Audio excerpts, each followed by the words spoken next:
Down the arms, but try to think of like the Greek statue. You put your hand out, you keep your chest up.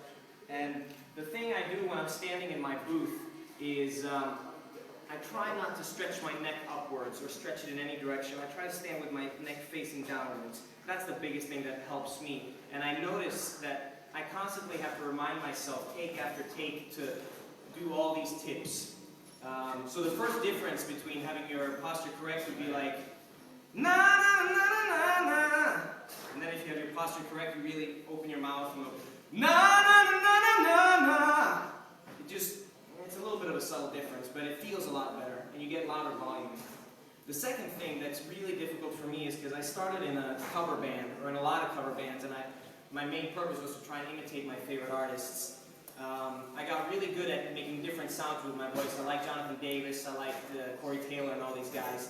And I noticed that with really long recording sessions, I would make different shapes with my mouth. So I would go, we have this one song called Non Sarunque, and I would start with one take in the beginning and try to get it right, and I would go, Harum!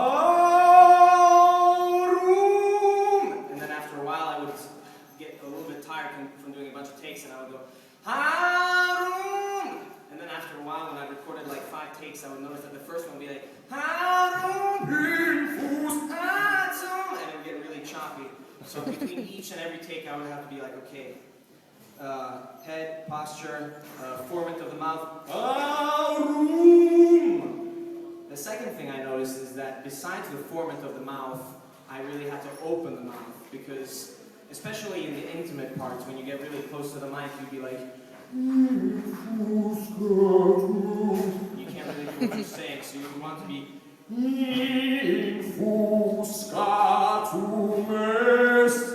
it really, they won't see your stupid face, but they will hear that it sounds a lot more awesome, because an Italian is different from maybe you guys have seen Devin Townsend when he's recording for what's it called, Addicted.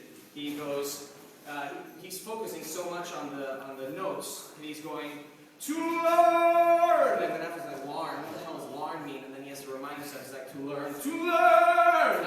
So you have to remind yourself between each take is to do like the right shape of the mouth, the right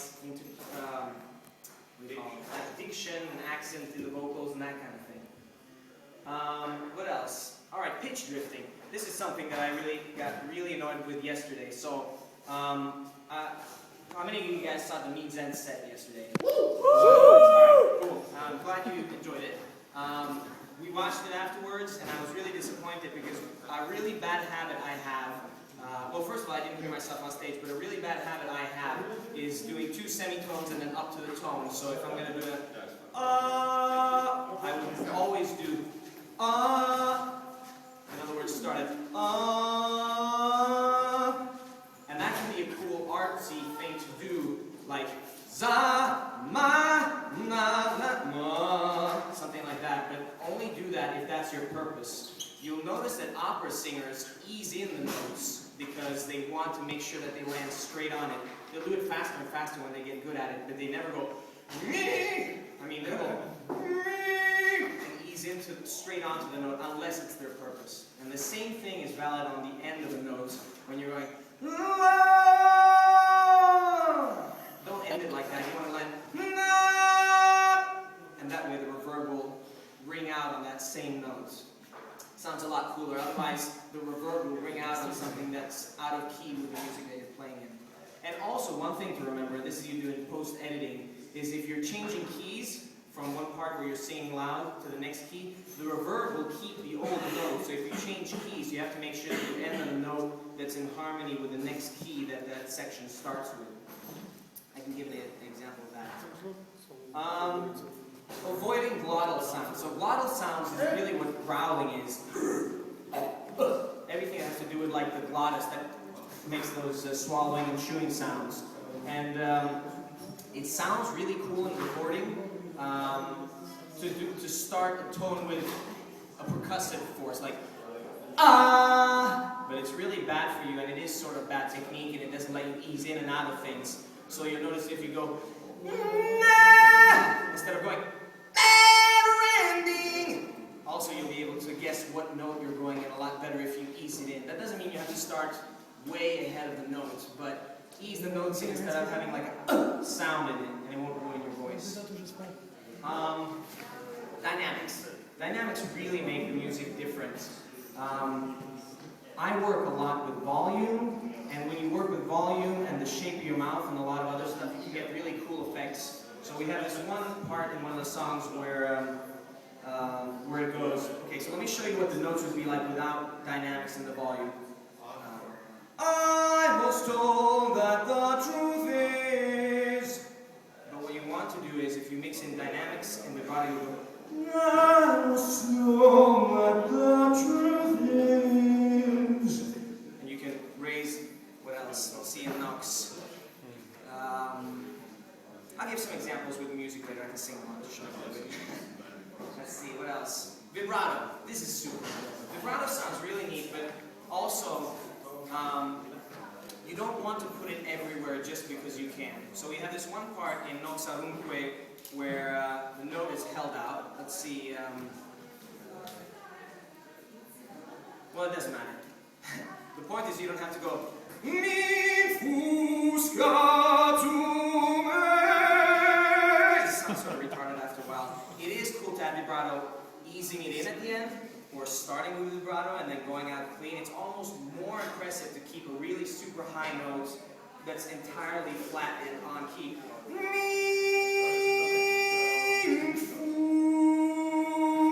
And then easing it in a little bit at the end just to show you can or something like that. But with regards to vibrato, if you have a tempo in the background, you want to keep the vibrato either straight on tempo, let's see, or yeah, you either want to keep it on tempo or in triplets of the tempo so that it's not just a random wobbling of your voice.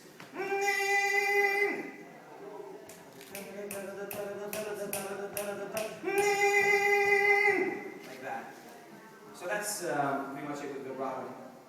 The last thing is, I think a lot of people maybe think that the music that we write is neat or that I sing is neat because I sing really high.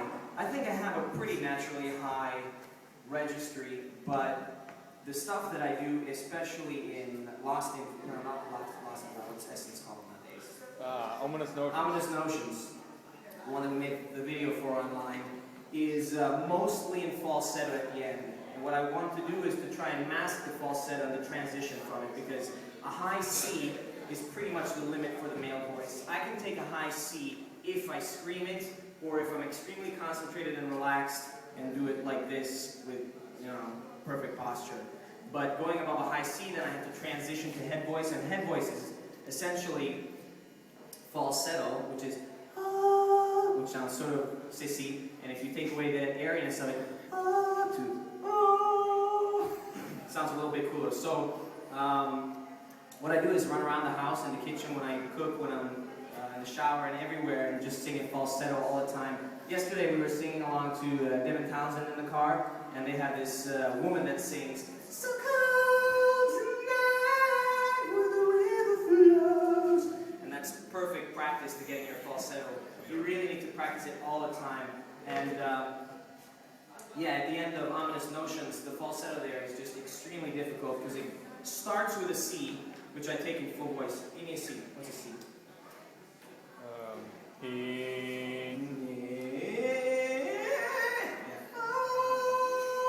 That's a high C.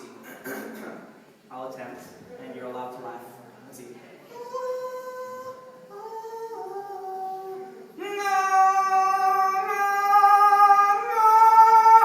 That's a B, right? That's a B.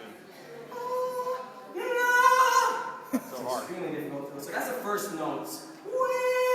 And then it goes over to softening bombs. Summer day. Over to full voice. What I believe is sees from a distance. What is me to me? Because.